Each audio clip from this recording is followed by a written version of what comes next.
recording only attached to the window. So I need to let you see what the macros is. So what I do have is we got menu click. So right here, what we need is I need to go for the name of my file. So what is the name? I call this menu. So what I just need to do is I type in the sheets. So we need sheets. Okay. Then we need, next is we need our parenthesis. Then double quotes or speech marks. Then I'm just going to type in the name of what I've got. So I've got menu. Then I'm just going to close that. Then I'm just going to type dot activate. Okay, that's it. So when this is done, I could just click close and close. And if I should click here, that should now take me to my menu. Okay.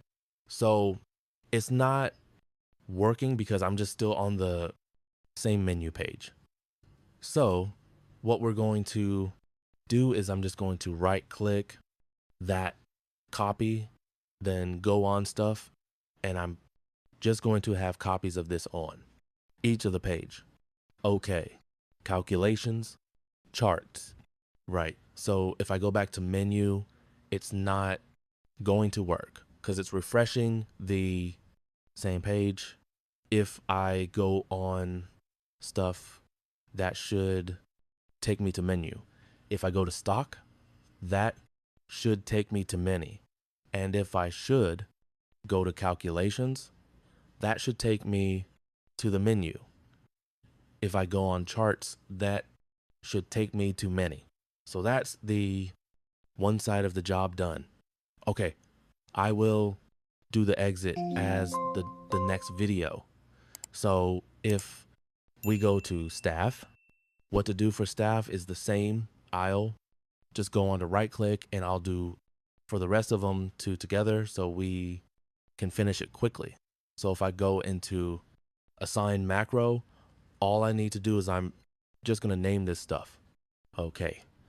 Then this workbook, and I'm just going to click new. Then just as what we did here, we're just going to type parentheses. Then in there, we're just going to type stuff. Close it, do activate. Okay.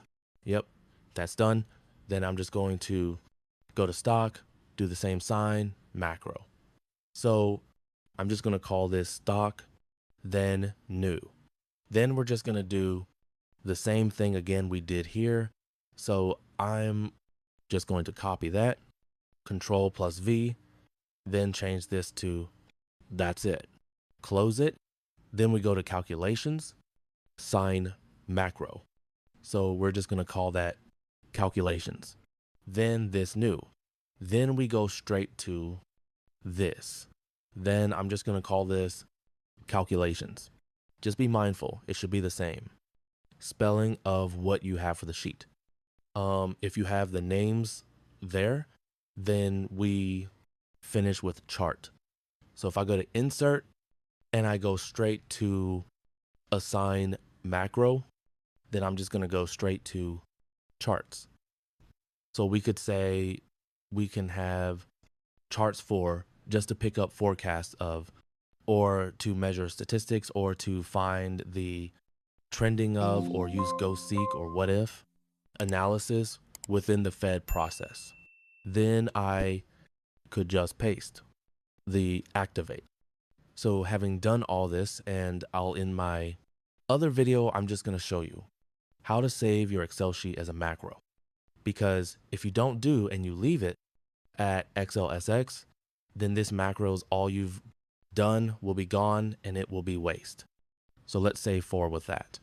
You can see that's what it just came back because it's not saved as, and I'm going to show you that on my other video. So if this is done, if I click on menu, it show status stuff. So we could go back to menu stock. So there's the stock one.